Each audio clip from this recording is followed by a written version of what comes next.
30517 as amended by Council Members Brancatelli and Kelly by departmental request. An emergency ordinance to amend Section 19503 of the Codified Ordinances of Cleveland, Ohio, 1976 as amended by ordinance number 595-13 passed April 29, 2013, relating to exemptions from admissions tax, and authorize the directors of finance and law to enter into an amendment to the cooperative agreement between the city and Cuyahoga County dated as of September 15, 1992. And the amendment is read as there's no legal objection to this legislation if amended as follows: in Section 1, Line 1 and Section 2, Line 1, strike 195.30 and insert 195.03 in both places.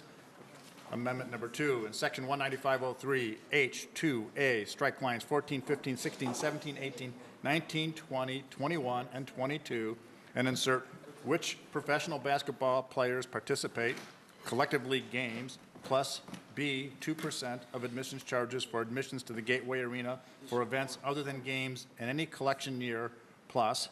And then Amendment 3, in Section 3, Line 4, strike 305-17-A and insert 305-17-B. Chief, Director, welcome. Sure. Are we going to get a copy of the amendment? I will be sure. Can you Is it on our tablets?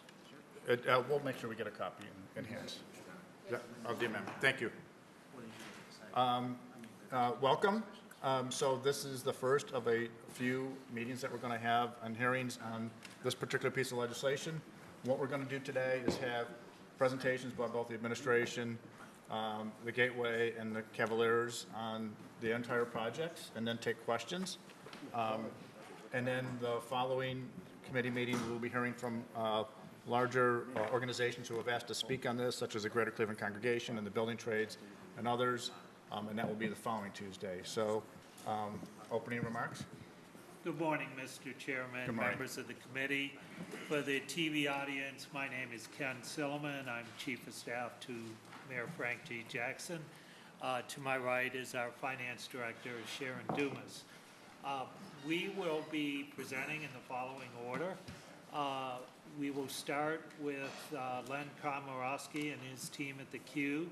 They will present to explain the overall proposal and its anticipated economic impact on the community. We will then go to Fred Nance, who, as you know, is very familiar with sports facility deals in this town and others, and he will give us some context of this particular project and where it fits. And then we will go to Tim Oftermath, the financial advisor to Cuyahoga County, who will explain the bond structure and where the monies are coming from to put together this proposal. And then Director Dumas and I will conclude by describing the City of Cleveland's proposed piece of this deal. So without further ado, Len and his team will start the presentation.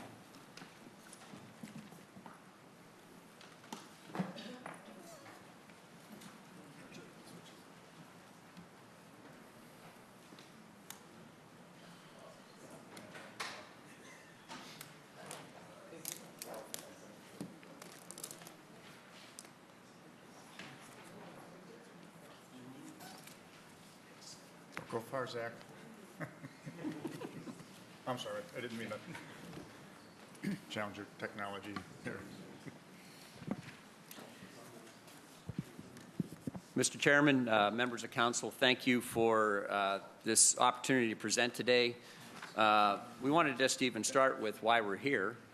As we work as a community to keep the Q competitive and maintaining the building and the economic impact we've come to expect from the Q for the long term, and to do that in a very responsible way. So just a note, I'll walk through a presentation here. You also have packets at your desk which go into greater depth, whether it be an economic impact report.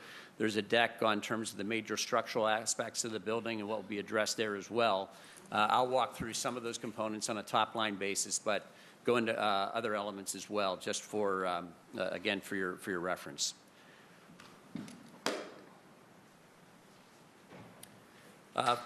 First of all, just to speak to this slide. So the Q currently in the 30-team NBA, the Q currently is the oldest arena in the NBA that is either newer, had a major structural renovation, or under construction.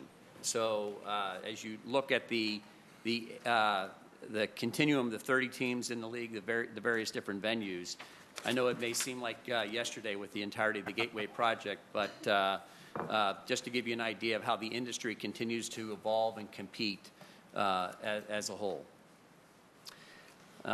In further context here, the average life of an NBA arena is 22 years old.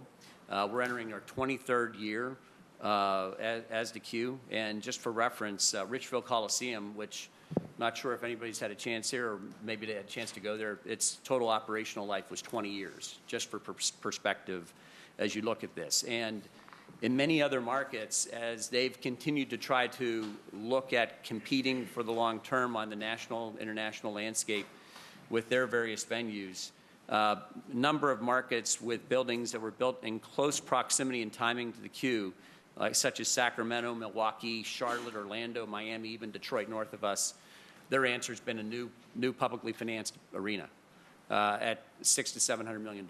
So again, we tried to look at this in terms of how can we continue to address some of the structural flaws of the building and compete, but doing it in a much more responsible fashion. And I think the first part of that discussion was, as you look at the bowl of the Q, the seating area of the Q, those sight lines, we feel the sight lines are strong, you know, in terms of actual viewing of the events and those different activities. And that gave us a great basis here in terms of having confidence about how there could be, again, a resolution, a solution here that would avoid having to tackle a much larger issue.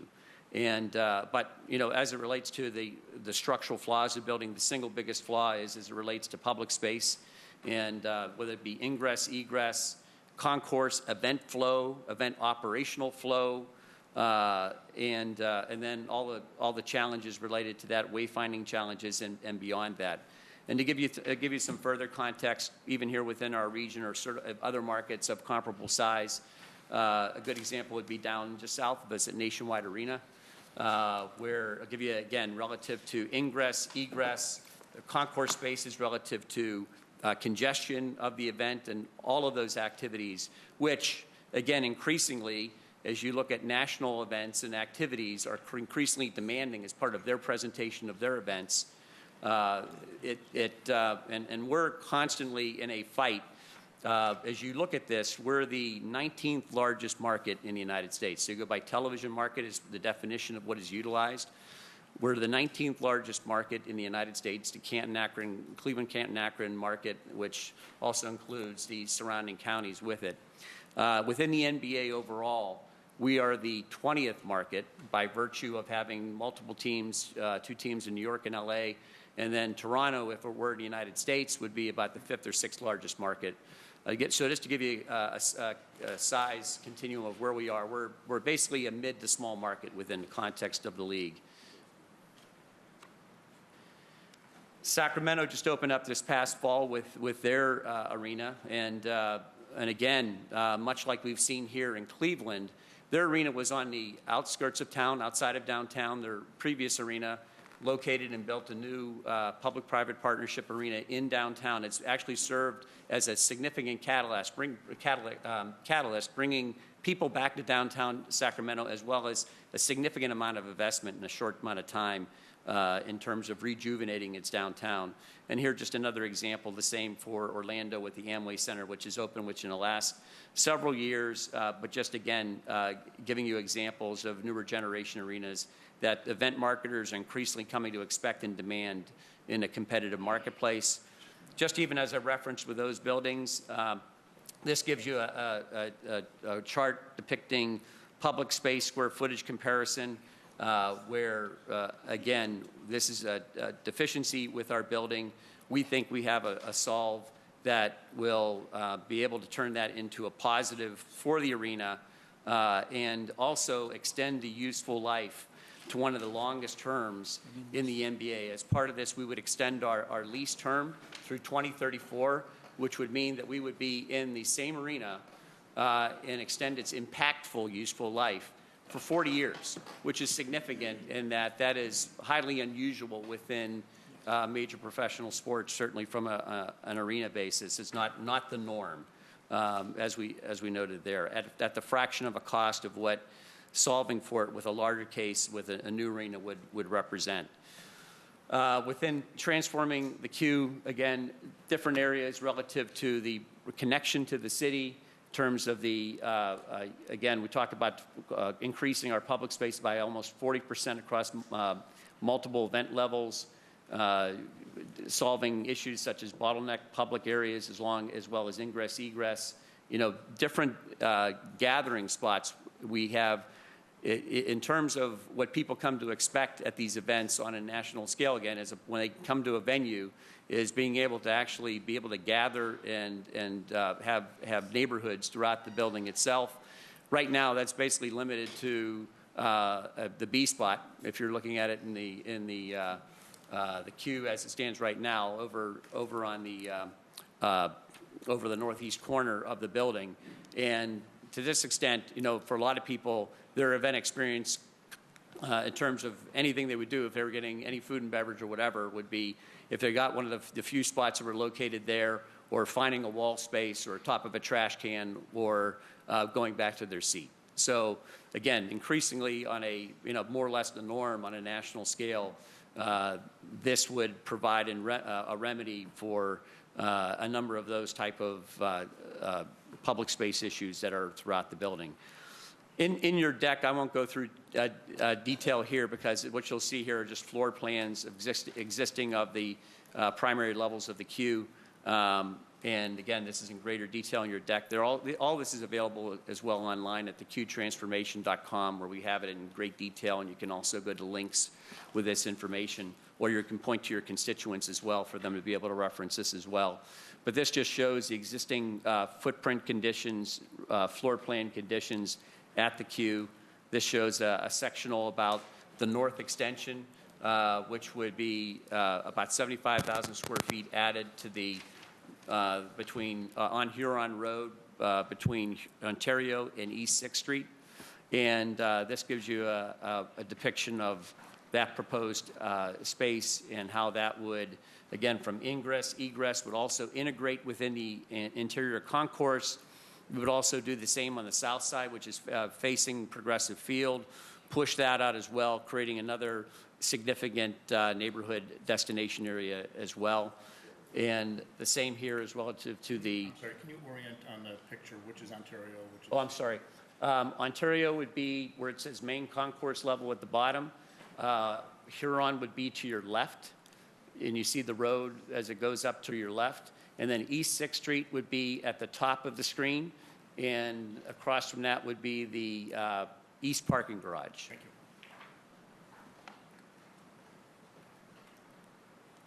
And then here would be with Loudville, or the upper level as well. There would be a significant destination area that would be added. This would be on the northeast corner. So again, at the very top there would be Huron, East 6th on the right, and with that there, where Loudville, we almost like, unfortunately even though it represents about half of the fans in the venue for any given event, they by far have the least. It's almost like name, rank, and serial number up there. So very congested concourses, limited amenities of any sort. So we would be adding significant public spaces there. So that would be actually a destination, an overlook. We'll actually have a view out to the city from that upper portion. On the south end, which is off to the right, where you see the yellow highlighted, that would be this portion of the building where there are 3 sections of seating behind where concerts normally set up for shows. So if you think about an end stage show, which is the predominant amount of shows, they have those seats in the upper level are effectively killed or not available, not sold, because you're behind the stage. In this case, what we would do, we have a building right now is the second largest capacity building in the NBA, 20,562 for the Cavs. We would take out 3 sections of seating there. which would take our capacity down to 19,800, still amongst the top in terms of facility size in the league. The new facilities being built nowadays are 17 to 18,000 seats in these different marketplaces, so we would still have one of the largest buildings in the league. But what this would do is also provide an area where the people who take on the event, again, a great public space where they can gather and also engage and look out into the bowl with whatever the activity may be. So we would have several neighborhood areas as well that would be part and parcel here as well. And these are images, again, which you'll find a number of them within your deck. This is represented as you're walking in on the corner of Huron and Ontario. In terms of the entrance there, this is as you're looking out onto the corner of Huron and Ontario. And this is as you're looking from the corner of Huron, Ontario towards the corner of Huron and East 6th Street. This is representative of a neighborhood within the building as an example here. So again, we have more significant within the deck as well, going in greater detail, but I will work to get through the rest of this and answer any questions I can as well in terms of what we are talking about relative to the overall scope and impact of this agreement. This, I think the one note here is this isn't about this year or next year. So the Q has been one of the top performing arenas event-wise in the U.S. and the world. So we're punching above our weight. So when you look at this in terms of Polestar as an example, so Polestar measures live event entertainment activity on a worldwide basis. In 2015, which is really the best measure because last year we had the RNC, which took us out of the event business for 3 years. We finished 13th overall domestically, and which was the highest per capita of any market in the U.S. outside of Nashville, which happens to have country music, a lot of country music. In fact, 6 of the buildings ahead of us were in New York and L.A., and 33rd worldwide. But as our landscape, and as you saw even on the initial chart which I showed, each year, increasingly, the marketplace, we become that the structural issues, we have increasing competitive separation that will continue to evolve. For example, this fall, the brand new Little Caesars Arena will open up in Detroit, $732 million building, which will be a major impact in our regional marketplace. So when you think about live concerts and how they're booked, as an example, it's not a birthright they're going to come to Cleveland. We have, they may go out on tour for 25 shows, 30 shows, whatever the case may be. When you look at our regional marketplace, they'll look at our region from Toronto, Buffalo, Cleveland, Pittsburgh, Columbus, Cincinnati, Indianapolis, Louisville, and Detroit. And out of those 9 markets, they may play 2. They may play 3. And at the end of the day, it's about what's best for their fans, what's best for their event, where they ultimately can do the best from a financial perspective. All those factors come into play.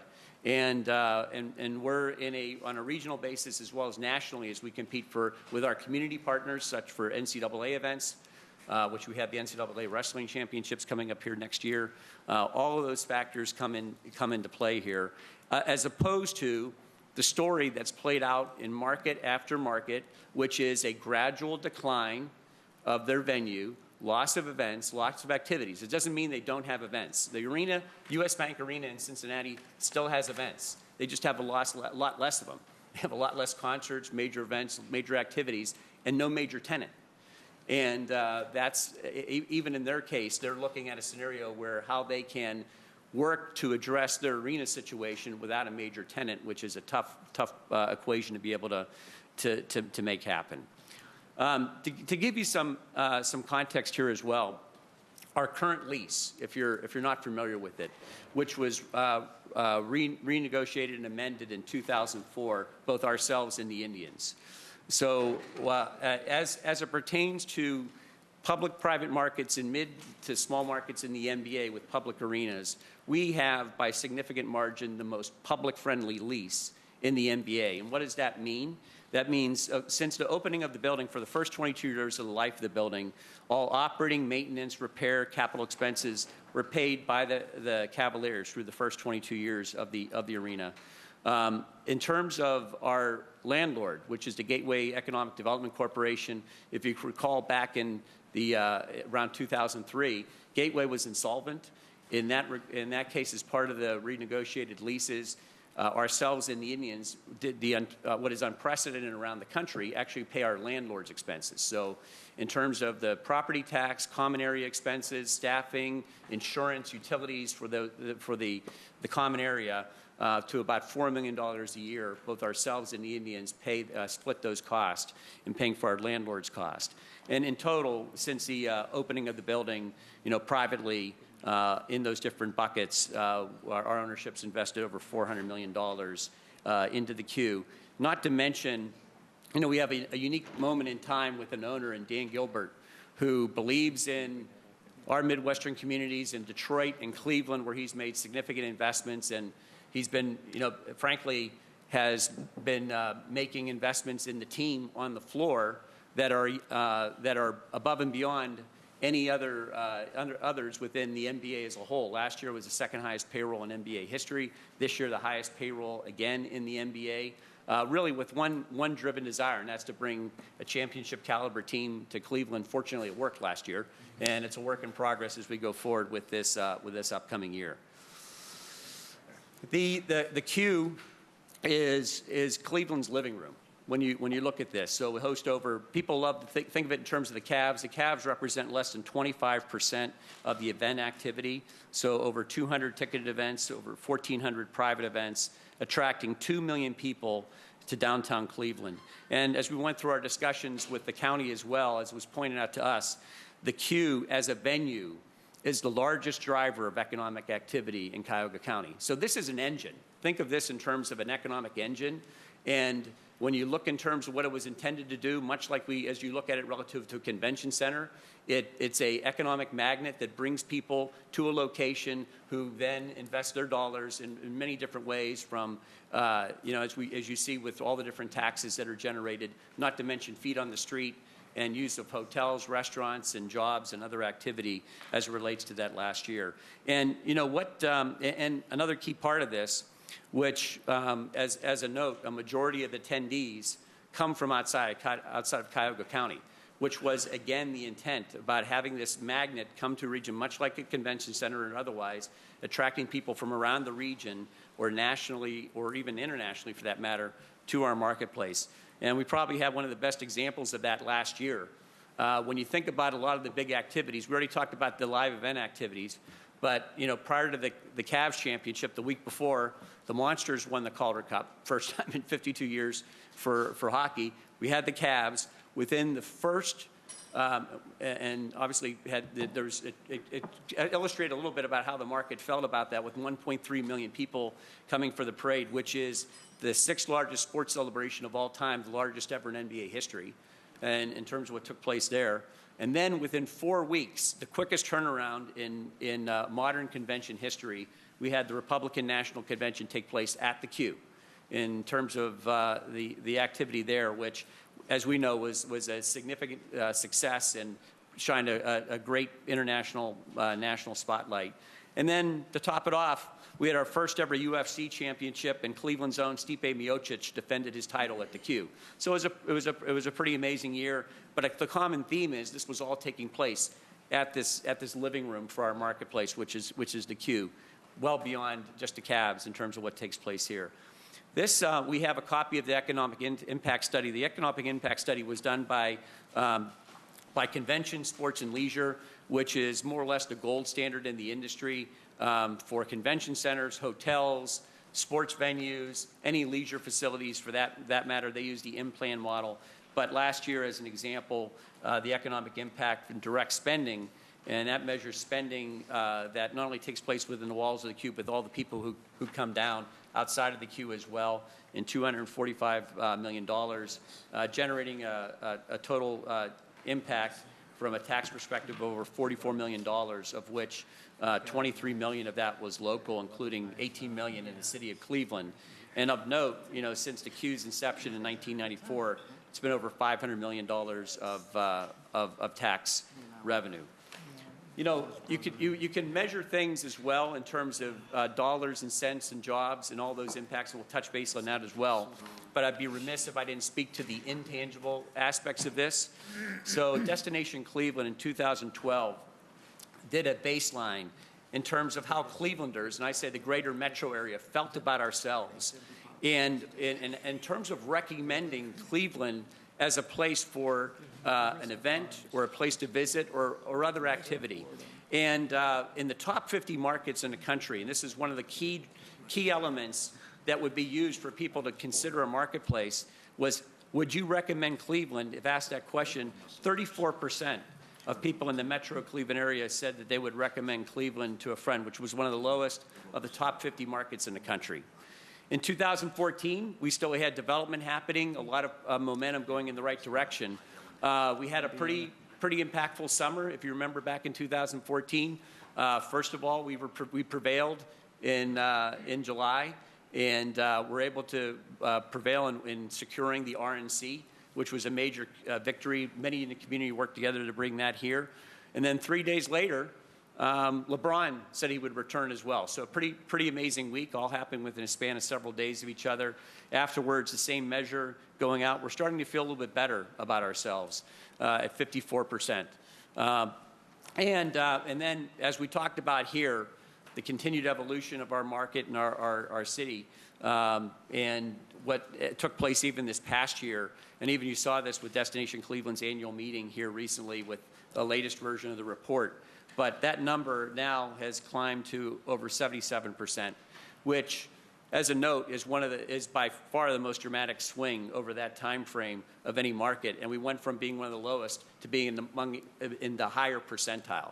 And it's changed in terms of a lot of how we feel about our marketplace, and also how people look at us nationally and internationally. You know, Forbes citing Cleveland as the hottest city in America. Even Portland, which is referenced as this hot market in terms of a place to be, a destination market. Their own newspaper had a great article, the Oregonian, about, is Cleveland the next Portland? That's the type of dialogue that's taking place on a national scale.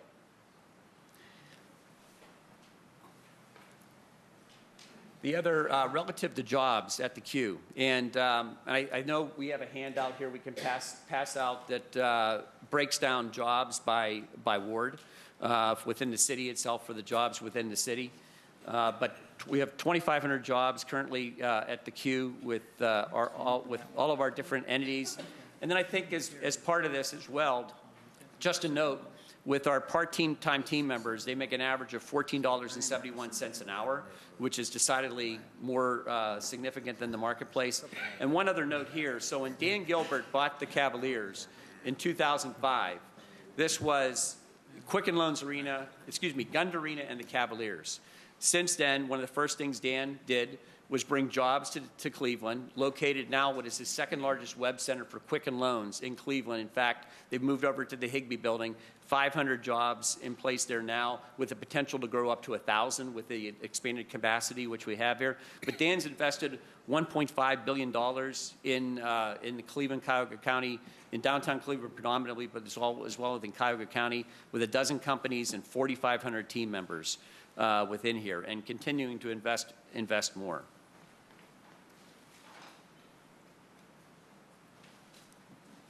And then relative to the transformation project itself, there'd be 2,500 plus jobs associated with that as well. Of note here, as it relates to the transformation project, we would follow the city's community benefits agreement, which is Gateway's community benefits agreement, and also the county endorsed community benefits agreement. So as it relates to small business, female business, minority business, Cleveland residents, and as well as component of that as a goal, low income residents as part of the component of Cleveland residents. So we have already had discussions not only with the county but with the city. We'll have monthly meetings relative to monitoring those goals, and it's something that we embrace, and we have I think with our overall entity have a strong track record as evidenced by the casino. And as it pertains to jobs, and again, I know we're passing that out, over 800 CAVs and Quicken Loans Arena jobs are in the city of Cleveland. And for the our family of companies that I referenced in Dan Gilbert's family of companies, over 1,600 FOC team members reside in the city of Cleveland. And then you'll see a breakout based on your ward there as well. Just on that note, for my colleagues, it's in your tablet listed as team members by ward. Continue. Are we passing that out? We have Okay. I think an updated version too, so I just want to make sure we'll pass that out too. Thank you. Okay. And then as it relates to the queue itself, we've been able to grow the jobs at the queue with all of our related events and activities, and our projection is between now and the lease extension would equate to nearly 700 additional jobs over that term that would take place just at the queue alone. I want to speak for a second, too, about diversity and inclusion. So the NBA, for a number of years, by a significant margin, has been hailed as the most diverse and inclusive league in professional sports.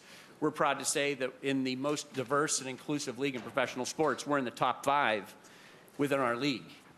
And that's a percentage of not only minority full-time team members, but also women full-time team members in both classifications. And our combined full-time and part-time minority staff percentage is over 49%. That number grows to nearly 59% with respect to Cuyahoga County, and then 73% with team members from the city of Cleveland exclusively. And of note with that, as I think you're all aware, the Greater Cleveland Partnership has the Commission on Economic Inclusion, Diversity, Inclusion, Organizational Assessment. And in 2014, we're best in class relative to senior management diversity. In 2015, we received top 20 recognition in all categories that they measure. And for 2016, recently submitted for recognition in the categories of workforce and senior management diversity. We're actually seeing our diversity within our senior management jump from 19% in 2015 to 26% in 2016. And as far as in giving back to the community is extremely important to us. You know, the Cavaliers have invested over $42 million in the last 20 years alone in community programs. The preponderance of that is within the city of Cleveland. We work with many of you with, I know, a number of different projects that you have in your respective wards. And to speak to that even further, so we have a focus for us is with youth, health, and education. Our programs such as Read to Achieve, NBA Math Hoops, Fit as a Pro. We have over 130,000 students enrolled in these different programs. In fact, about a third of them are within the city of Cleveland, our students in CMSD. So we've been active partner for a long-standing time with the CMSD. Other examples here in terms of multiple community outreach programs from the Holiday Toy Drive, Season of Giving, Harvest for Hunger. Again, a majority of them, children impacted by these programs, are within CMSD. Our players and our coaches are very active, over 200 community appearances a year with the Cavaliers alone, and another 200 plus with the Monsters and the Gladiators players as well.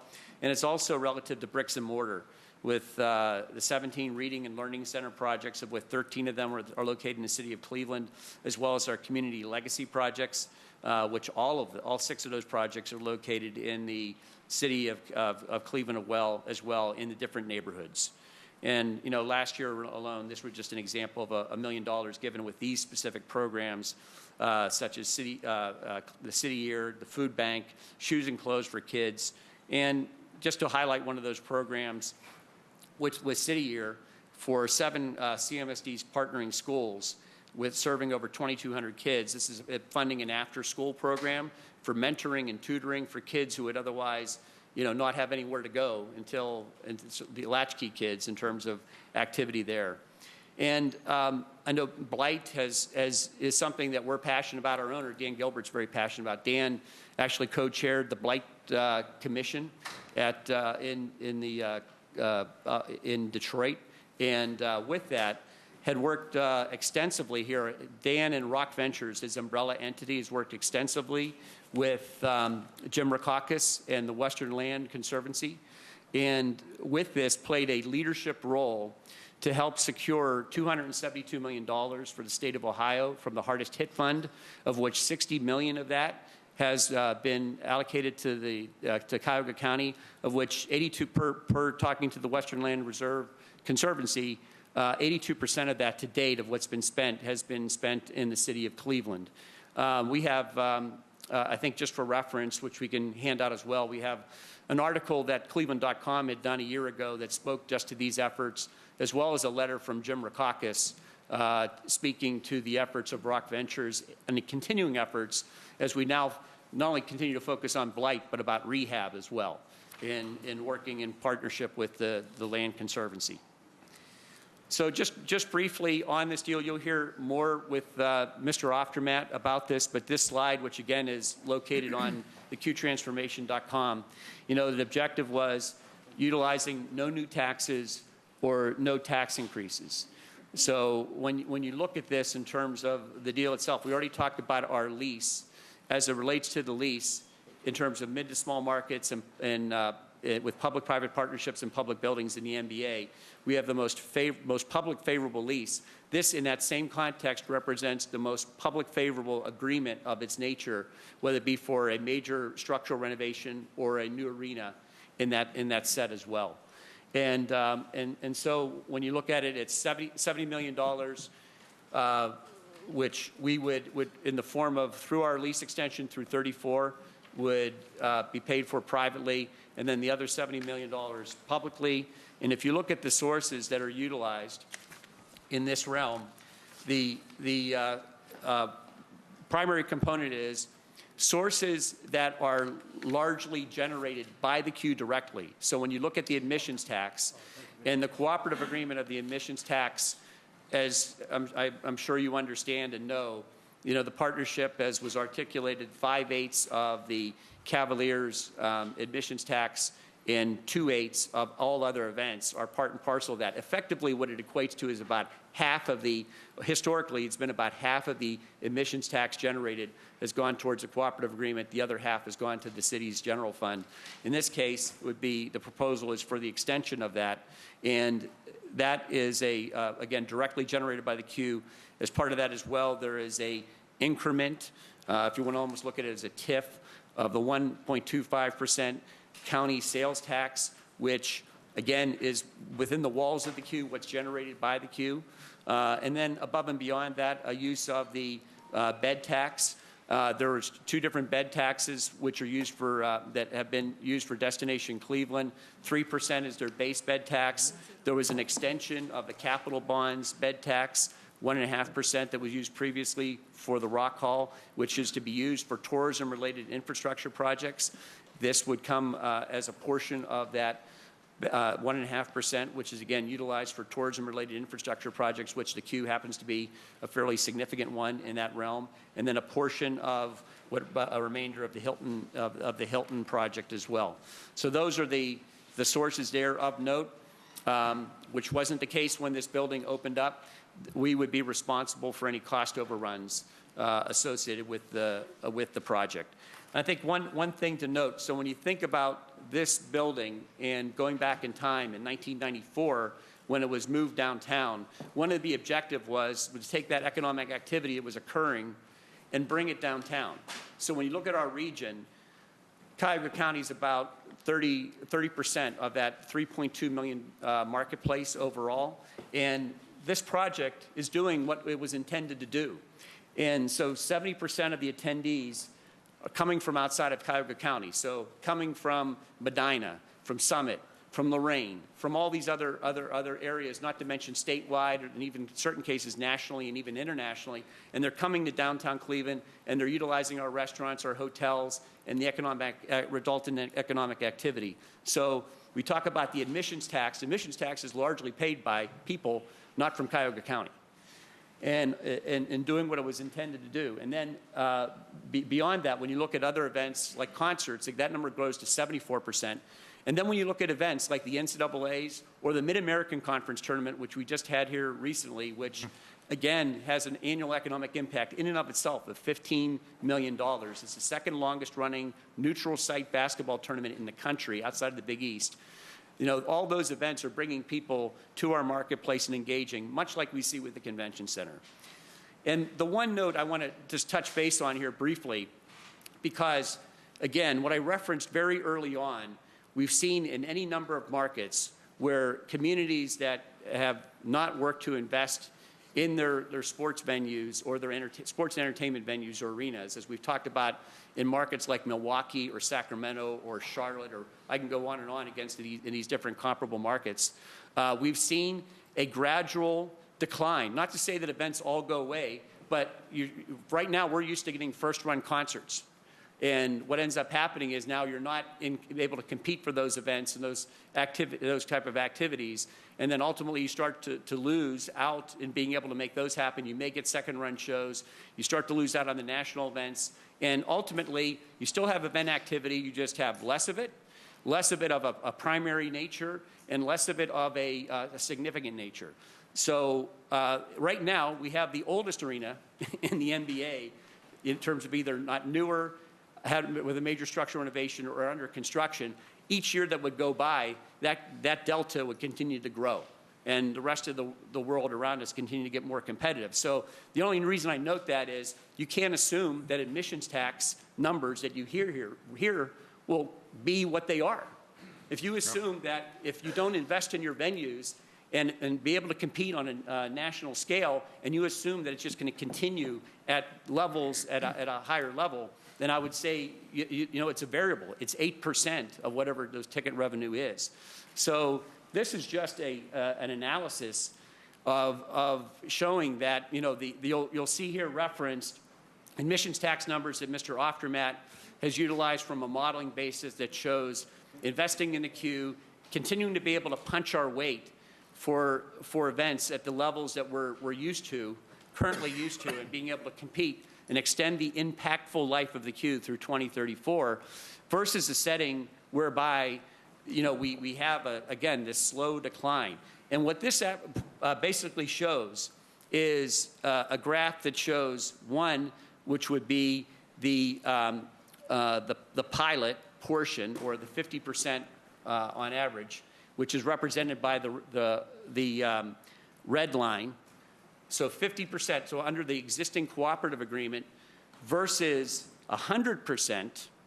This is going from it's from July 1st, 2023, which was when the existing cooperative agreement ends, through July 30th of 2027.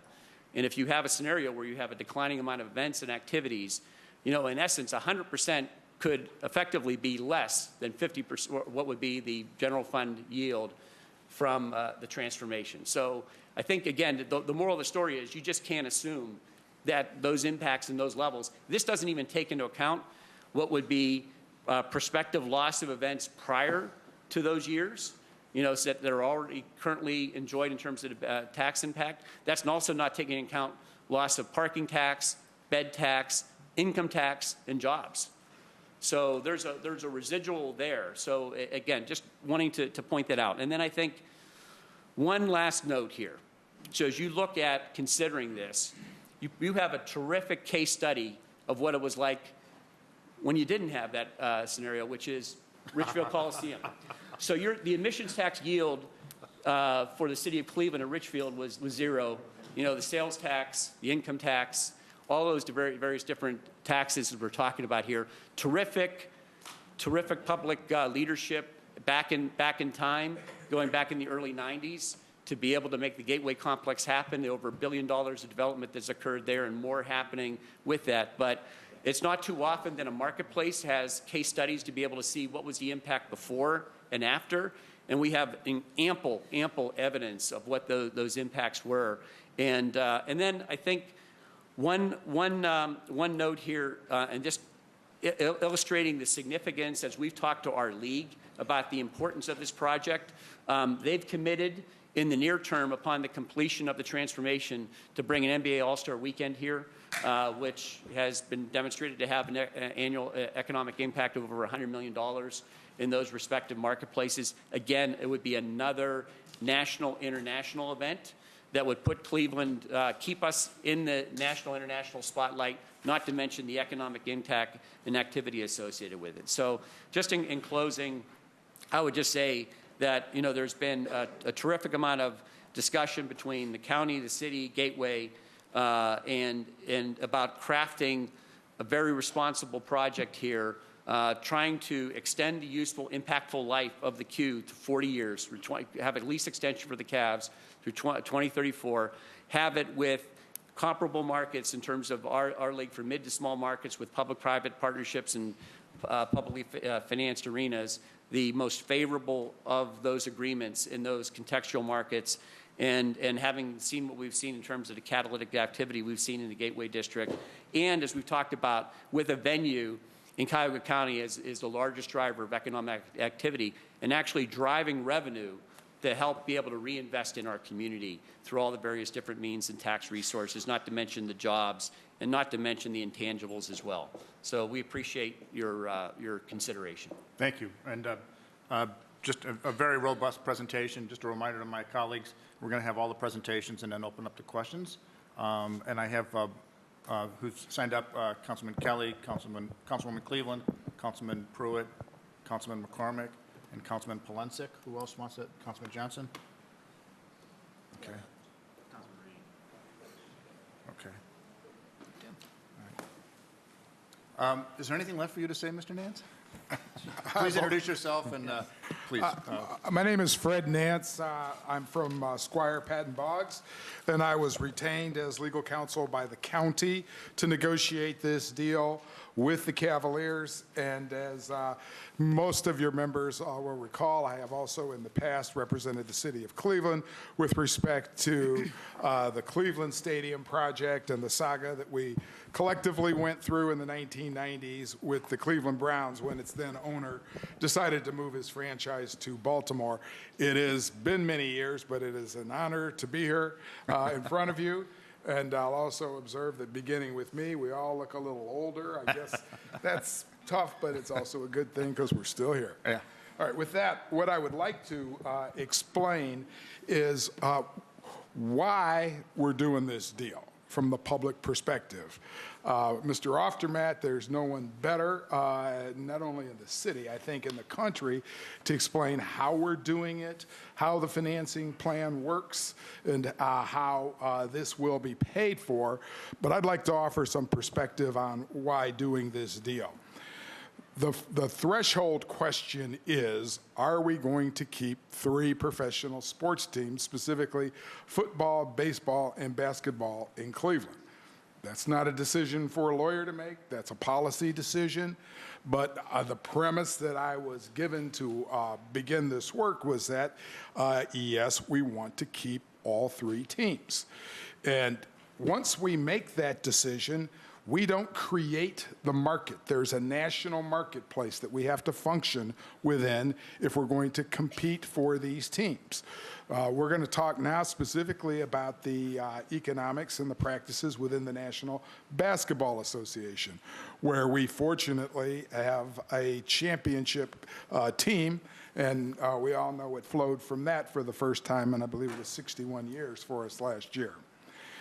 We are, in Cleveland, Ohio, the smallest city in America that has professional baseball, basketball, and football. That's not a coincidence. There's a reason for that. And the reason is that the way the market economics work for these professional sports teams, the size of the television market, and the revenues that team owners and indirectly the league can derive from your television market determines the level of investment that the owners will make in a given city. The larger the television market, the more the owner will invest in the capital facility. In smaller and medium-sized markets like ours, I believe Mr. Komorowski said we are 20 out of 30 in the NBA. The public sector has to put more into the facilities to make them competitive because the owners' profitability from the television market is less. Now, whether it should be that way, shouldn't be that way is a matter of policy. We can certainly debate, but those are the economic facts of life. which is why you will see in large cities like New York or Los Angeles, a much higher portion of capital costs are paid by the team owners, whereas in medium and smaller, you have even to the extreme that the public pays 100% of everything in some communities. So with that, we take a look at what is the lease situation between Gateway and the Cavaliers, because as we are very well aware from our experience with Art Modell and the Cleveland Browns Stadium lease, that lease determines what our respective rights are and what we can expect to happen when. The existing lease exists between the Gateway Economic Development Corporation, a nonprofit, and the Cavaliers. That lease is going to expire in 2027. I believe it's June 30th of 2027. Until that time, the Cavaliers are obligated to stay, not only to pay rent, you may recall this from our prior episode as well, but to play all of their home games in Cleveland, Ohio, because of language in the lease that's called specific performance language. Your legal counsel has been very careful to make sure that language is included in all of our sports leases going forward. That means the owner cannot pick up on a whim and say, I'm going someplace else because the grass is greener. That means they have to stay here. So the question becomes, what will happen in 2027 when this Cavaliers lease expires? Well, let's apply a little practicality to the facts of the situation. The owner of the team, Dan Gilbert, is roughly in his mid-50s. I think he's 55, 56, somewhere in that area. 10 years from now, after he will have owned the team for roughly 30 years, won hopefully several championships, and this lease expires, what is the likely case? The likely case is he will sell the team. Real quickly, because he is over investing in the success of the team, he's not generating a profit now. The Cavaliers are a private entity. We don't have the details of their finances, but we know because he is at the record level of spending on the salary cap and otherwise incurring expenses, the time that he's going to realize a profit on this team is when he sells it. The value of the asset appreciates. So when somebody turns 65 or so, has invested heavily, and has won several championships, the most likely cases, the team will be sold. He'll realize the value of the appreciation of the asset. When he sells the team, what do new owners want? We all know what they want. They want a brand new facility. And they will say, it happens in all three of these professional sports.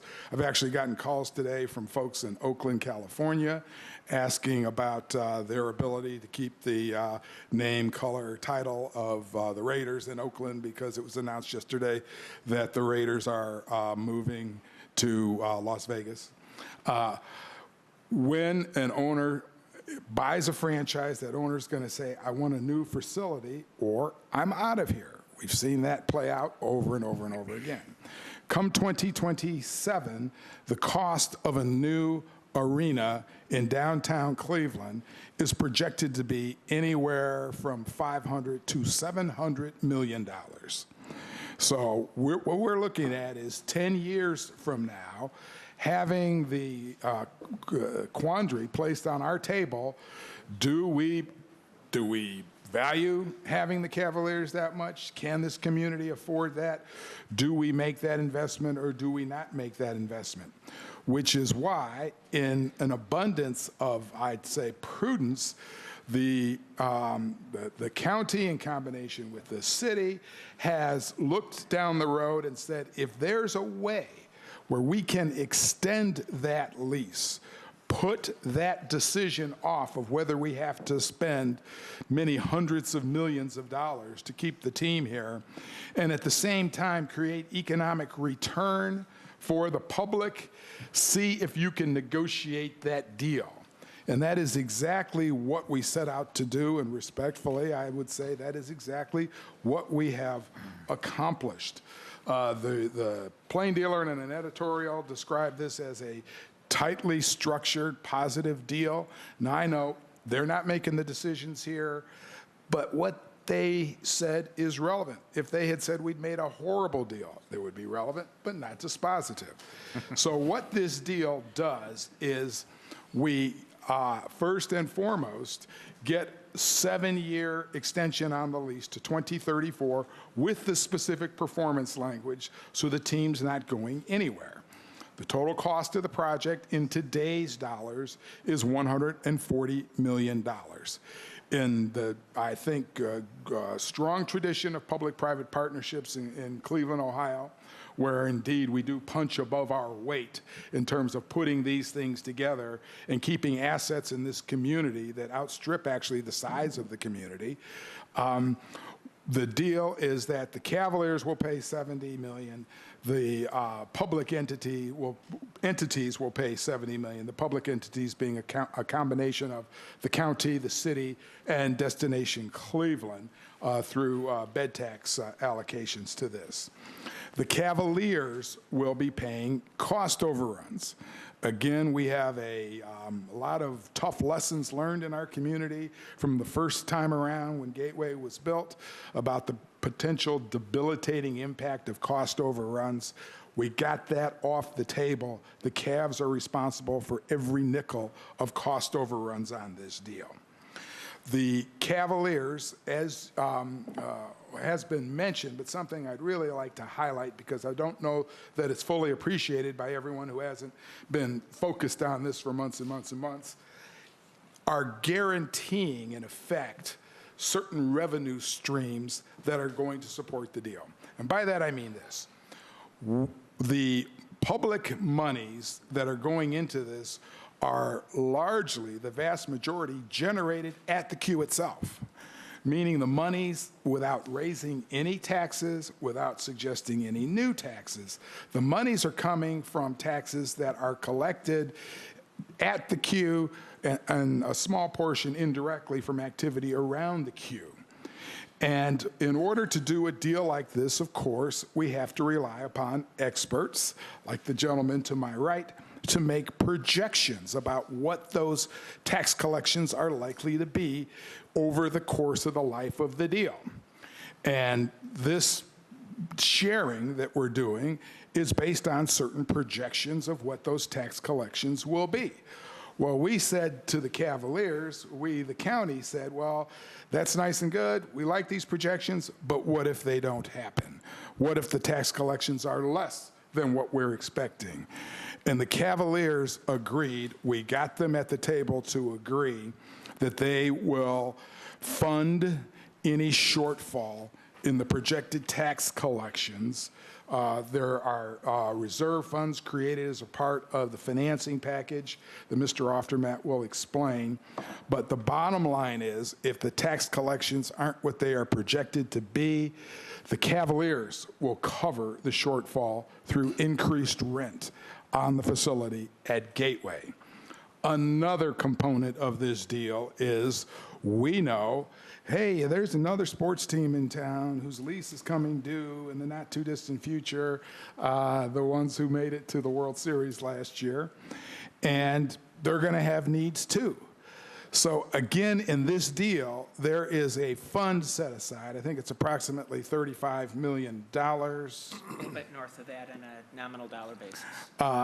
In today's dollars, that are being set aside in a other sports facility reserve fund, so that the monies that the city is being asked to participate and put up in this project is also creating that pool of money for the Cleveland Indians down the road. So we even looked ahead because we know that's coming next.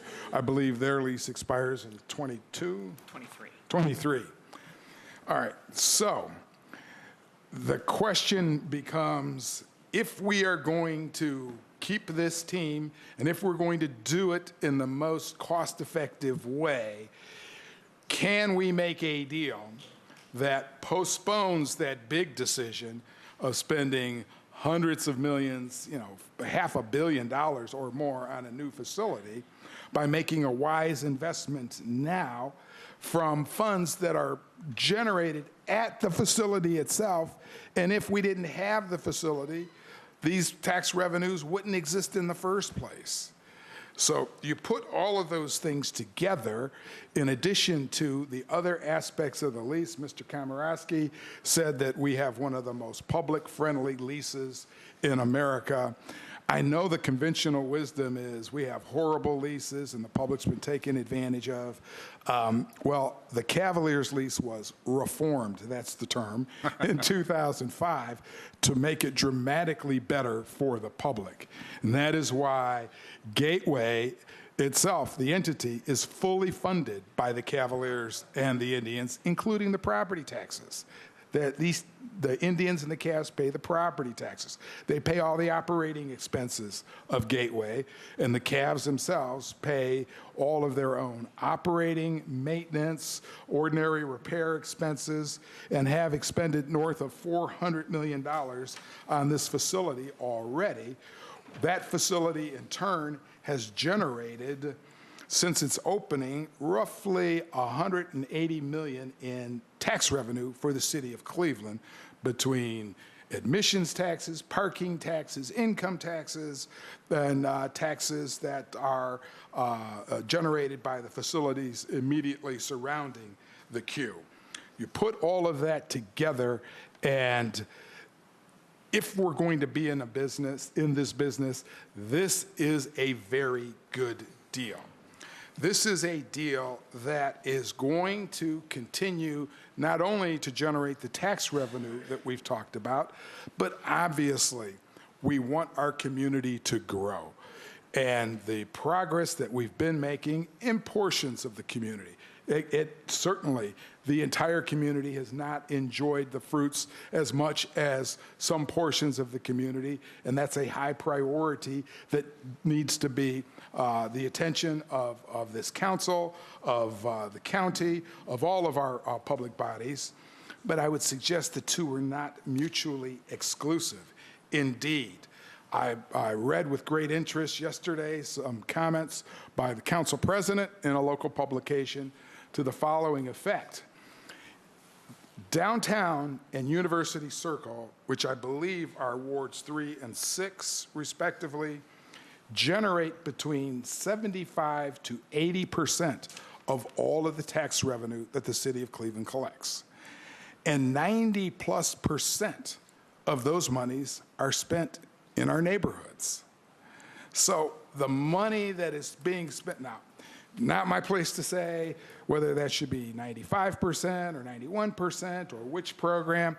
I'm simply suggesting that if we have an engine that is part of the mechanism that's generating 80% of all the tax revenue that's collected and 90% of that goes into the neighborhoods, and there's a cost-effective way to not only keep that going, but to enhance it, that is a very reasonable action to take.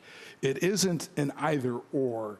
It is more so, do we continue to, irrigate the crops and fertilize them to generate the food that is feeding the community?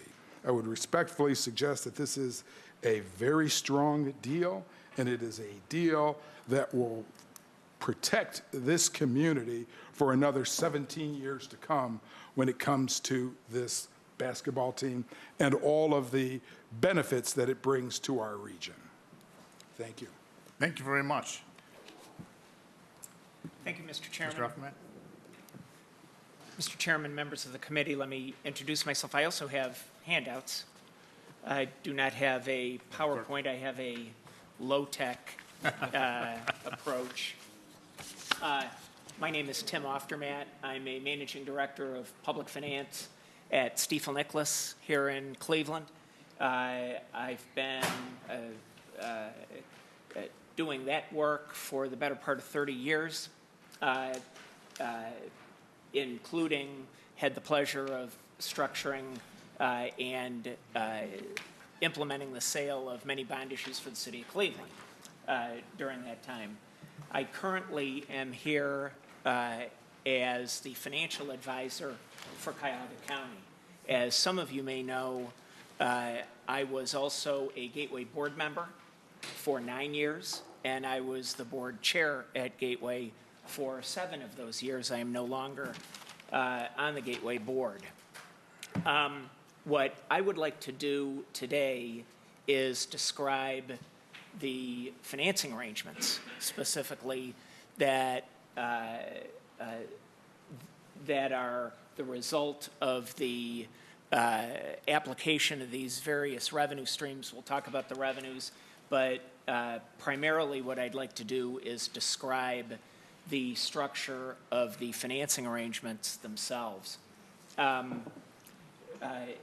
has been noted a number of times, the project cost that will be funded from the proceeds of 3 bond issues equals $140 million. The bond issues will each be issued by Cuyahoga County. They will be ultimately secured by the county's ability to generate sales tax revenues. These will be county sales tax revenue bonds. However, there are, as we've heard, a number of revenue streams and some other protections that make it unlikely, not impossible, nothing's impossible, but unlikely that the county sales taxes will need to be levied to support these bonds. As you've heard, there are basically 3 silos of revenue sources here. I've got them broken up here as county resources, city resources, and CAVS resources. The county resources pay 2 issues of bonds and fund a number of reserve funds that we'll talk about more specifically. As has been noted earlier, there's a sub-fund that the county has established that maintains certain revenues that are residual revenues that are utilized for the Hilton Hotel and the Convention Center. Some of those revenues are being made available to fund tax-exempt bonds issued by the county. There's also a set schedule of revenues that will be supplied by the countywide levy of the 1 1/2% bed tax. The county's Hilton/Convention Center reserve is not legally limited in its application to travel and tourism related opportunities, but the county earmarks it for that.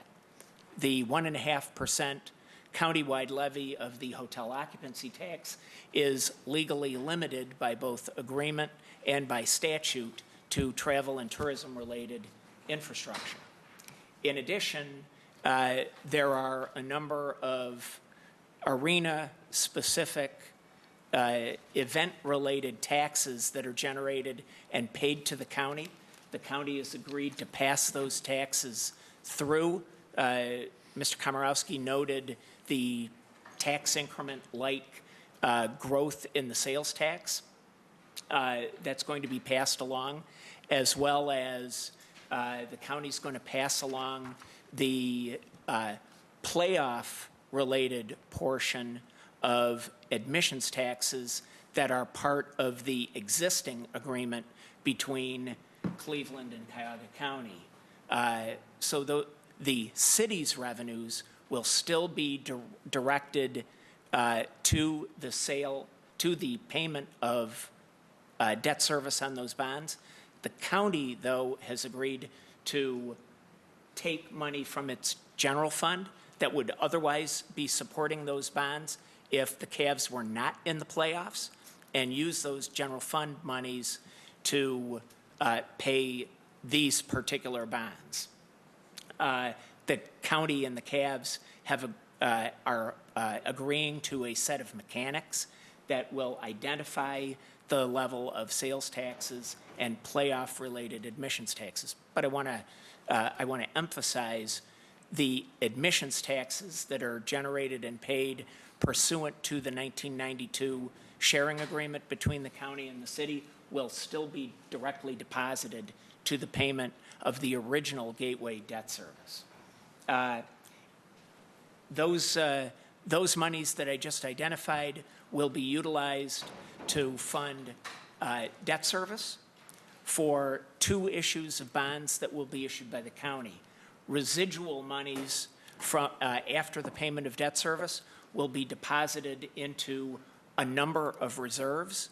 One of them is the reserve Mr. Nance talked about that would be available for future sports facility projects if those arrive. And the other reserves are related to support to cover bond shortfalls. The city resources is, as has been described here, and the legislation that's currently in front of the committee and later in front of council perhaps, is an extension of that existing 1992 admissions tax sharing agreement. The way the bond structure works, or the entire flow of funds actually, is those admissions taxes starting in the second half of 2023 will be utilized to fund one of the county bond issue debt service. Remaining admissions taxes up to $3.5 million per year will be deposited into this sports facility reserve that we've been describing. In the event, well, there is a third bond issue as well. The first 2 bond issues that we've talked about, issued by the county, roughly $35 million apiece. One will have interest that is federally exempt from income tax. The other will be not exempt from federal income tax. The third bond issue, which will also not be exempt from federal income tax, will generate the other 70 million of the 140. Those are bonds, again, issued by Cuyahoga County, but that one will have the debt service fully funded by Cavaliers' payments of additional rent. So the 3 bond issues generate a total amount of proceeds for the project of $140 million. Total par amount of the bonds will likely be right around 140. It may be slightly more than that. Can we receive a copy of what he's reading? Oh, no, he's just, okay, Giving specifics, and we don't the bond structure. Okay, Sure. thank you. Joe, do you have that? We're going to get copies of the bond structure. Thank you.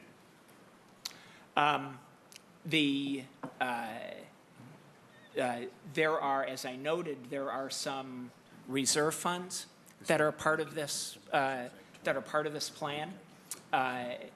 If the second 35 million that's funded by arena event taxes, as well as the city's admissions tax, if those revenues do not cover debt service in any year, then the various reserves are available to pick up any debt service shortfalls. If those reserves are insufficient, then the Cavaliers will make a payment of what's called in the structure contingent rent, but basically the Cavaliers support the bonds by writing a check for the amount of the debt service shortfall. With regard to the third bond issue, the $70 million bond issue that the Cavaliers are funding, the debt service on that issue will be what the debt service is, based on credit market conditions at the time. That's basically the structure. I should also note that the sin tax is not a part of this plan. The sin tax is being utilized to fund ongoing capital repairs in an amount greater than $500,000 per the two gateway leases, one for the Cavs, one for the Indians, and the other third of those sin taxes are provided to the city for the city's utilization for the football stadium. And I can address any questions that you may have. Thank you very much. And so you'll be getting that rest of the information. So we'll hear now from Chief Silliman and Director Dumas.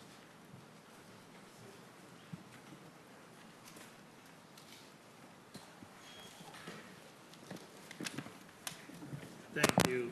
And again, for the viewing audience, I'm Ken Silliman. To my right is Sharon Dumas.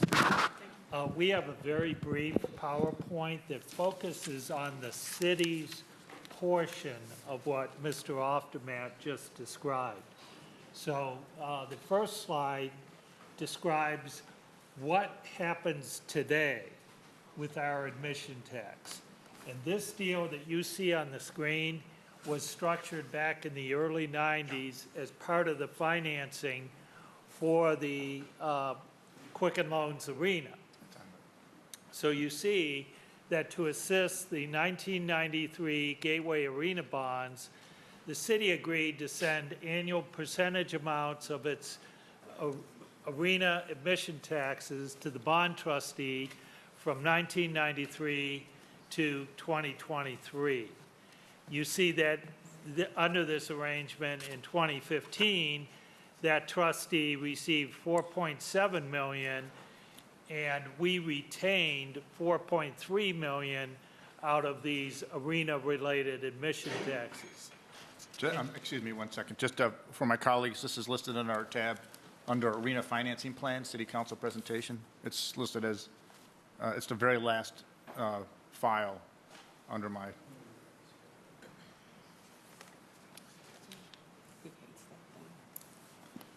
Thank you. Continue. I'm sorry, Chief. In 2016, the trustee received $7 million, reflecting the Cavs championship season, and the city retained $5.85 million from those taxes. So this is in effect today and remains in effect to 2023. The chart at the bottom of the slide shows who gets what percentage. So if you look at basketball games, we get 37.5% of the 8% admissions. The trustee gets the remaining 62.5%. On all other events at the arena, the city gets 75%, the trustee gets 25%. That brings us to our proposed deal today, which the three prior speakers have described. As far as the city goes, it extends the arrangement you saw on the prior slide for another 11 years, from 2024 to 2034. By extending the tax in this way, we are causing the purchasers of tickets to events at the Q to contribute to the costs of the $140 million enhancements to the Q.